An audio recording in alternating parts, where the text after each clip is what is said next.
बिस्मिल्लाहिर्रहमानिर्रहीम। काबे को जाऊं ये जी चाहता है, मुकद्दर बनाऊं ये जी चाहता है।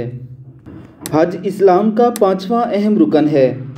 अल्लाह रब्बुल इज़्ज़त ने हर साहिब इस्तिताअत पर ज़िंदगी में एक बार हज फ़र्ज़ किया है। ये वो सआदत है जिसके लिए अमीर व गरीब, शाह व गुदार सब ही तरसते हैं। इब्राहीम अलैहिस्सलाम के आवाज़े पर जिन रूहों ने लब्बैक कहा था, अल्लाह रब्बुल इज़्ज़त ने उनके नसीब में हज बैतुल्लाह की सआदत लिख दी है। कितने ही ऐसे सआदतमंद होते हैं जो तमाम उम्र पैसे जमा करके हज बैतुल्लाह की सआदत से सरफराज होते हैं। आज तो अल्लाह रब्बुल इज़्ज़त का इतना करम है कि कोई शख्स जहाज़ पर सवार होकर चंद ही घंटों में मक्का में उतरता है और अल्लाह रब्बुल इज़्ज़त उसे इस सआदत से सरफराज फरमा देते हैं। और हादम हरमैन शरीफैन की तरफ से वहाँ पर दी गई सहूलियात इस कदर ज़्यादा हैं कि हाजी को हर लिहाज से एंटरटेन किया जाता है।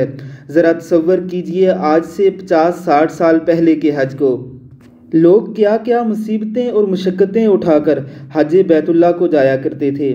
सफ़र की सोबतें हों या वहाँ पर क़याम व ताम का इंतज़ाम, और फिर कई महीने पहले ही हज की तैयारी और हज के सफ़र के लिए निकलना, पीछे घर वालों के लिए इंतज़ामात।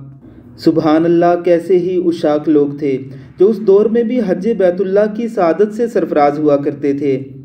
ये वीडियो 1950 की है।